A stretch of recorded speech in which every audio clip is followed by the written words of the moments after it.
Good day, everyone. I just spoke for 10 minutes on my current feelings about Spartan Race, and I usually go back and do all kinds of fun graphics and funny cute jokes, but guess what? That's going to take at least another hour plus, and I want to get this to you right now.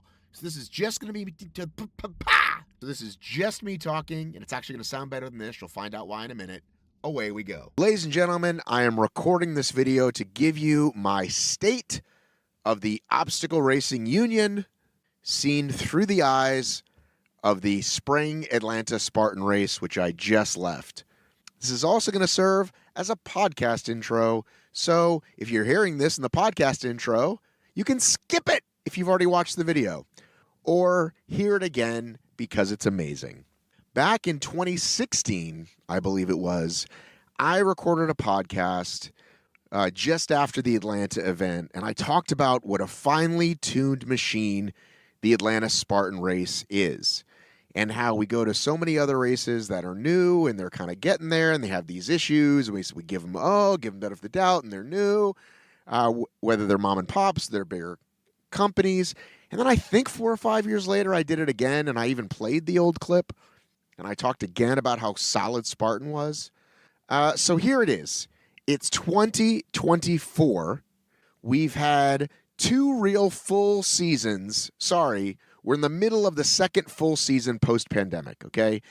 After March, everything was canceled in 2020. 2021 was still kind of a mess, and even 2022, we weren't quite sure where things were. I know it sounds crazy, but that's where we were. But 2023, we had a full Spartan season, and here we are in the 2024 Spartan season. Now, I pulled up the numbers for every year going all the way back to 2011, but here's what's important to note. There were around 8,000 finishers this weekend at the Trifecta in Georgia. Add about a 15 to 20% no-show rate, and you're looking at about 10,000 signups, which was the same last year. Now, that first kind of year back in 2022, it wasn't there yet. I think the number was closer to 5,000 or 6,000. And before that, sorry, there was no before that because now we're getting into the thing. So there was this come down from the massive events of 13, 14, 15, 16. Those were the height. The numbers started coming down a little bit. Pandemic wipes everybody out. And then can we come back? So as I've said before, we'll never go back to 12, 13, 14, 15. Those were the height days of obstacle racing. Probably will never go back there. But I ask you, do you think a race company can be profitable at 10,000 registrants for a weekend? I think so. And Georgia is not even the biggest. SoCal does more. The tri-state events do more. And I'll be doing some more reporting later on the overall growth, but I just want to kind of let you know where we're at. Now that I've talked about the numbers, let's talk about the experience. The experience is great.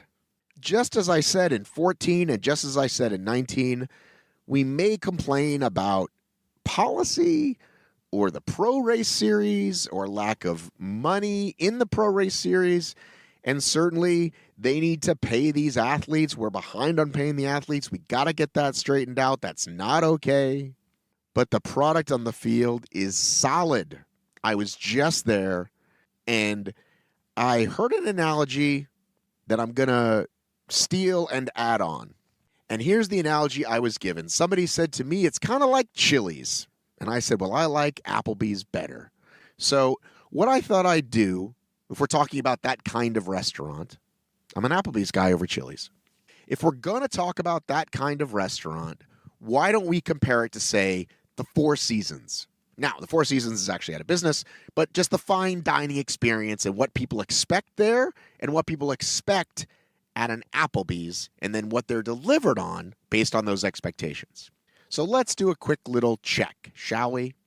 Applebee's offers a casual dining experience with a menu that features American dishes such as burgers, chicken, pasta, and riblets.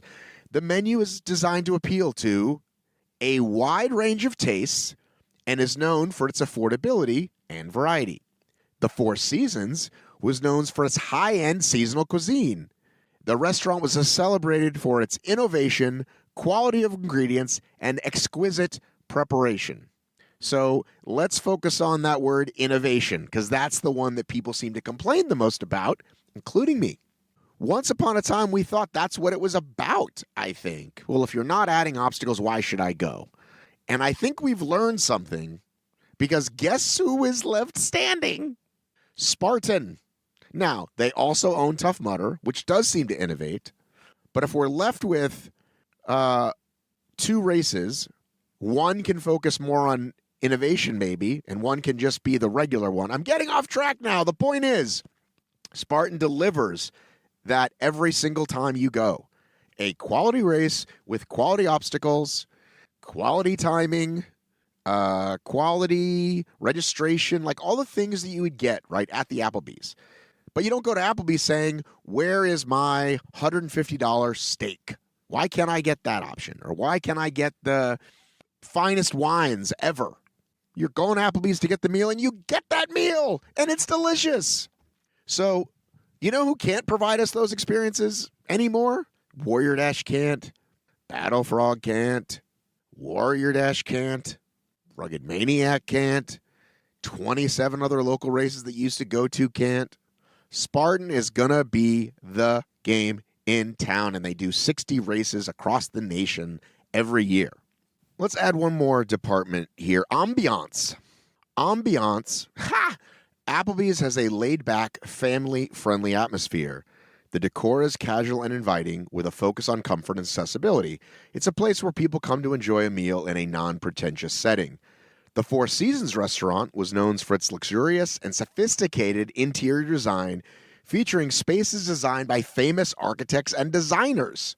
It was a place to see and be seen, attracting celebrities, business moguls, and socialites. The ambiance was a crucial part of the dining experience, designed to impress and create a memorable experience. Again, I would think that's more of the Battle Frog thing, right? Like, ooh, they've got all the new fancy things, and go play on the new cool rigs. And yeah, they didn't make it. So Spartan is your Applebee's. So do you enjoy Applebee's? Go do it. That's what I'm saying.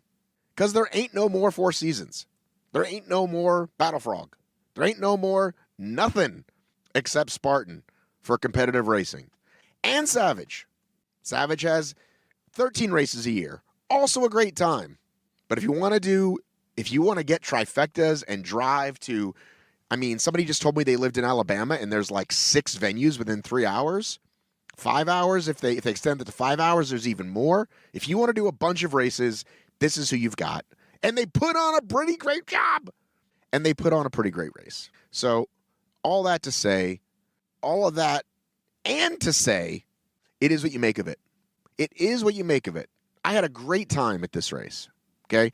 And I'm not even a big obstacle racer, quote unquote, right? I used to do 40 races a year, 30 races a year. I don't do that many obstacle races anymore. But when I go, I see old friends. I made new ones on the course and in the festival area, because that's what I chose to make it.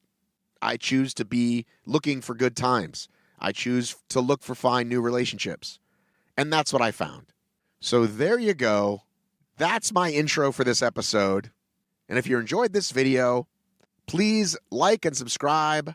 I would love to hear your comments. I think I got it pretty right with the Applebee's allergy. I know it's not perfect, but it's what I'm going with right now. Love you. Miss you. Mean it. I've got to run.